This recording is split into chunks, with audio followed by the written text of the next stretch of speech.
Nora Speaks is a weekly podcast that tugs at the soul and consciousness of the Black community. With show topics such as youth empowerment, education, women's impact, and civic engagement, Nora Speaks challenges the listener to not only join the movement, but be the movement.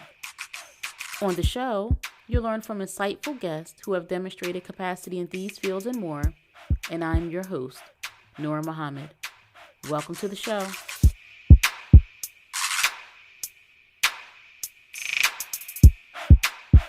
Welcome to another episode of the Nora Speaks podcast, and I am your host, Nora Muhammad, and it is a privilege to be with you again back for another week of conversation, and I hope that you've been enjoying some of the guests that I have brought to the show, all of the guests that I brought to the show, to have someone come on the show to share their insights and what they are doing to impact the community. That means very much to me.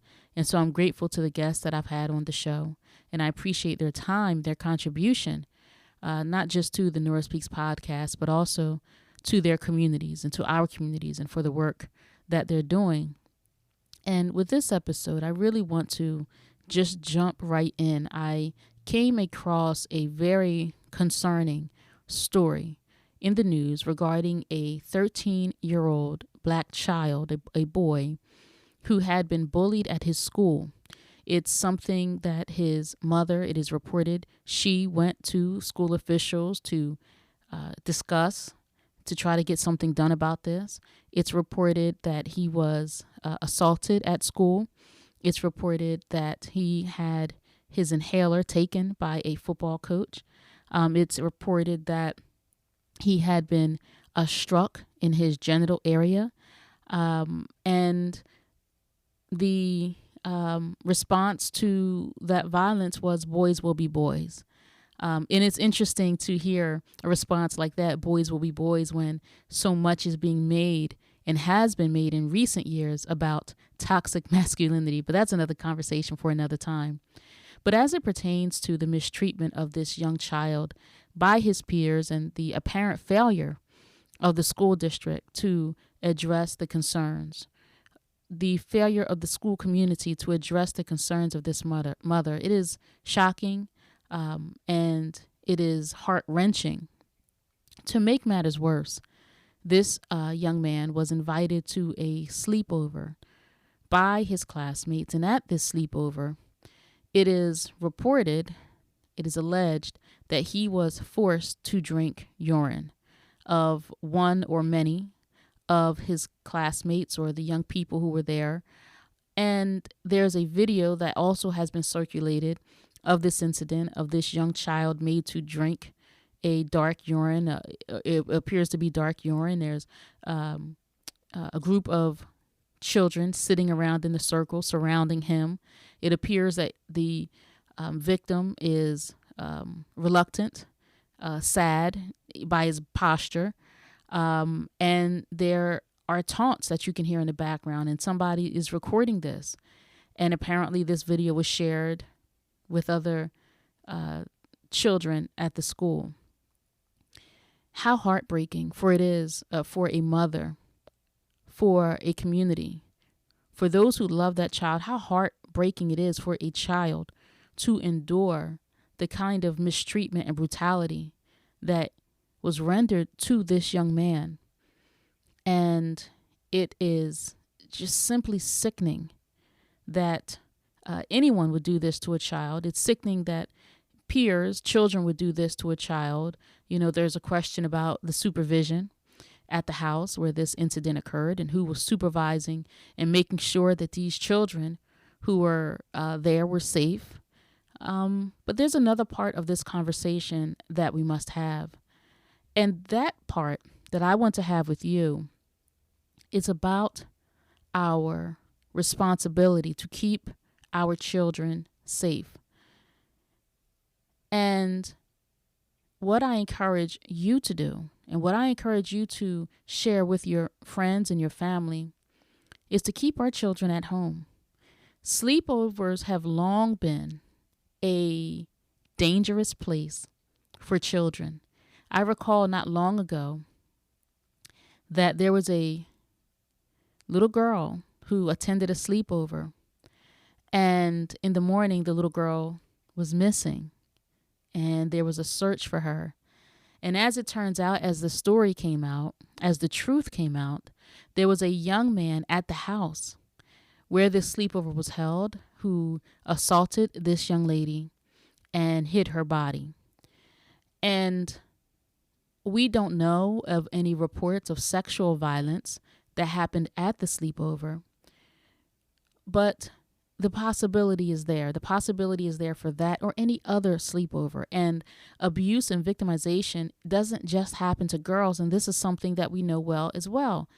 And so what I want to encourage you and remind you is to keep our babies at home where we have control over what's happening in the household. I would suspect that the parents of the young person who hosted the sleepover certainly, I would hope, didn't intend or encourage the behavior that occurred, didn't participate. However, because when a child is out of our households, we lose the ability to keep them safe, to control that environment. Our best efforts are to keep them home. That is best for our children. As much as our children want to go and spend time with their friends, we do so, and they do so, at great peril, at great risk. And once something traumatic has happened, we can't just wish it away. It's there now. And an incident such as what this young man experienced and others can stain a child, can rob a child of his or her innocence, creating additional issues with confidence and self-esteem. Now, in this case, we know that this young man was already being bullied by classmates, by other students at the school. And so I am not on this show to shame and blame this young man's mother. But what I'm here to do is to encourage you and to encourage you to share with your friends and your family that we must keep our children at home. And when I consider, a sleepover, something that should just be fun for children, we cannot assume, we can't take for granted that others are interested in keeping our children safe. We can't assume that the other parents, are present and that they're monitoring what these children are doing. And especially considering that this young child had already had some victimization by that school community. So we have to teach our children, disappoint our children, frustrate our children in our efforts to keep them safe. But we can also explain to them why, explain to them the risks that we don't want them to encounter, that we don't want our children to have to live a lifetime to get over, to manage, to deal with. Not that people don't get over traumatic experiences, not that we don't recover from traumatic experiences. We do.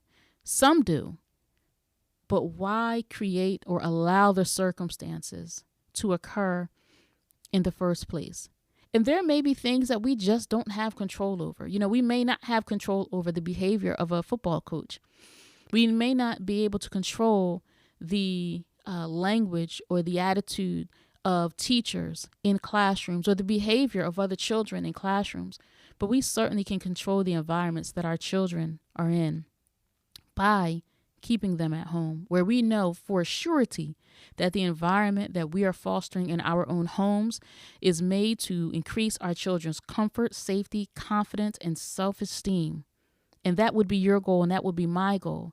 But we don't know what other people have in mind for their children or our children.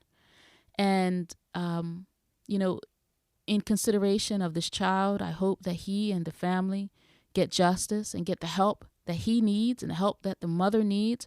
I can't imagine, the burden that must be on her heart, weighing heavy on her mind, that this incident occurred.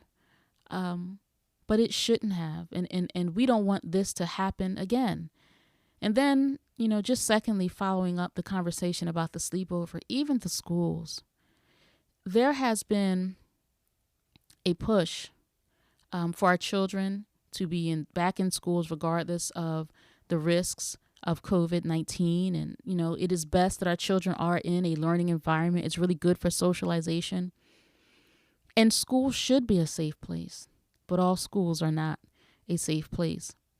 And so as many talk about homeschooling and the necessity to give our children a high quality education that has themselves in the central curriculum or the central focus of the education, I encourage our people who listen to this podcast, we have to really get creative and consider how we can establish educational institutions where we are in control of the school environment, where we are in control of the learning environment, not just the curriculum.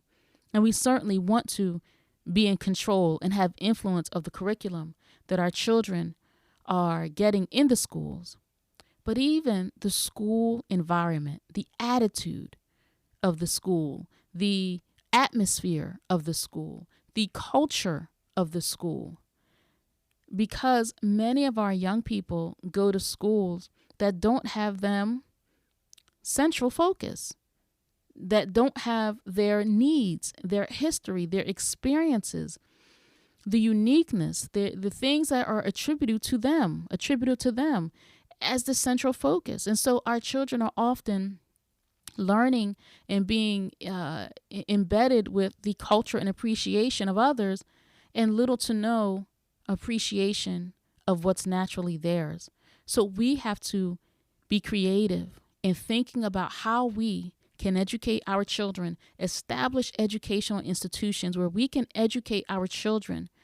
I think about some teachers who have retired, that can play a great role in this. And some may say, well, how can we open our own schools? How can we afford to open our schools? How can a teacher that works for the local board of education leave the school district, leave the pension, leave the benefits to open an independent school, a private school, where our children are taught and educated in a way that creates self-pride, self-confidence, and self-esteem, and a holistic view of education? How can we afford to do that? And so my response to you is, how can we afford not to? Look at this one example of a mother who herself claims that she went to the school to share the concerns that she has, to talk about the abuse and the assault that has happened to her son, to talk about the football coach taking the young man's inhaler. There's alleged allegations of racist and homophobic slurs and language targeting this young man.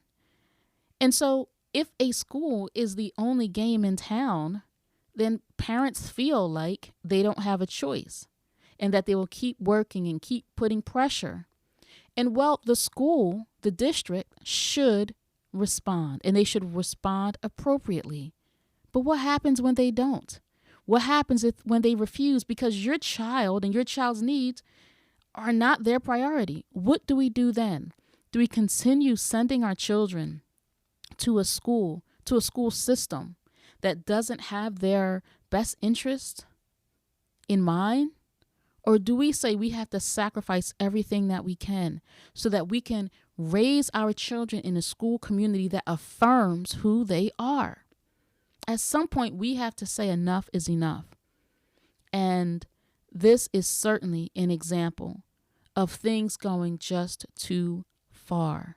There are so many, quote, isolated incidents of our children being victimized, abused, neglected in schools and in school and learning environments. And we say that they're isolated incidents, but they're all over the country. And they're happening all over the country all of the time. So at some point, we have to say this is not an isolated situation. It appears that there's some systemic problem. in the educational system as it pertains to the needs and meeting the needs of our children. So the challenge for us, okay, we can go to the Board of Education. Yes, we can go to the board meetings. Yes, we can go to the school. Yes, we can petition the superintendent. Yes, we can complain to the principal. Yes, we can write the guidance counselor. And when they don't respond in the way that we know we need them to, when they don't make changes in the way that we know we need them to, what are we going to do? Now, that is all putting aside a culture of hatred, of prejudice, of bias, right? So the school can punish students for misdeeds. The school can punish a coach for misdeeds. The school can punish a teacher for misdeeds. But what about the culture of dislike, the culture of prejudice, the culture of hatred? We can't change a culture with a punishment. It's the same way we can't legislate love because we've passed a Civil Rights Act. It doesn't work like that. We cannot use rules and laws to govern what's in the hearts and minds of people. And so I think that we waste a great deal of time and energy in trying to change the hearts and minds of others when we could change our own hearts and minds and create the will to do something for ourselves. And in this case specifically, educate our own children. We say, how can we afford to do it? How can we afford not to? I think about historically when our foreparents who didn't have schools and school systems created for them, but they would find abandoned buses and create a classroom in an abandoned bus. Just think about that, right? And so we can certainly come together, pooling our resources that we do have, because we know that trillions of dollars pass through our communities, right? So we can refrain from going to these stores and these salons where people don't like us and don't treat us well.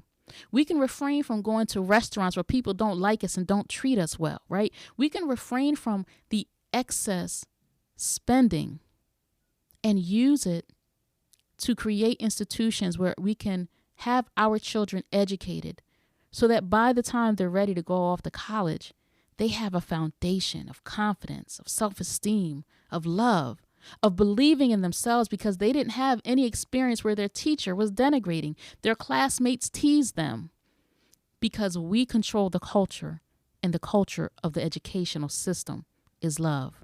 We can do better. We have to protect our children. We have to protect our children. Sleepovers, though they may be fun, they can also be a very dangerous place for our children to be. And when our children come home from sleepovers, they don't tell everything that happened at the sleepover. I remember I went to sleepovers as a child. And if you're asked about how did the sleepover go, if you're asked what happened at the sleepover, a child doesn't tell everything.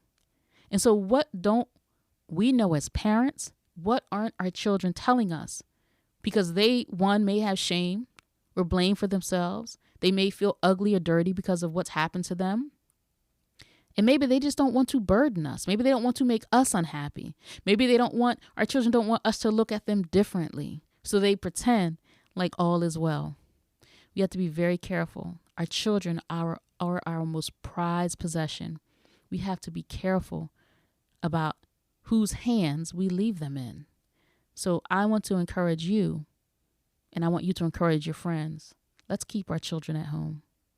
I want to thank you for listening to this episode of the Nora Speaks podcast. It's so great to have an opportunity to say a good word, a loving word to my people. And I look forward to another great conversation with you next week. Until next time, stay in peace. Thank you for listening to another episode of the Nora Speaks podcast. Be on the lookout for a new episode coming at you fresh next week. And as always, if you want to learn more about me and the work that I do, visit my website, noramahammed.com. Or if you have a listener question, email me at info@noraspeaks.com. You can also follow the Nora Speaks podcast on Facebook, Instagram, and Twitter at Nora Speaks Podcast. I'll be sure to include links in the show notes. If this show has value to you, please subscribe, rate, and review, and share it with family and friends. And be sure to check out previous episodes. And remember, Don't just join the movement, be the movement. Stay in peace.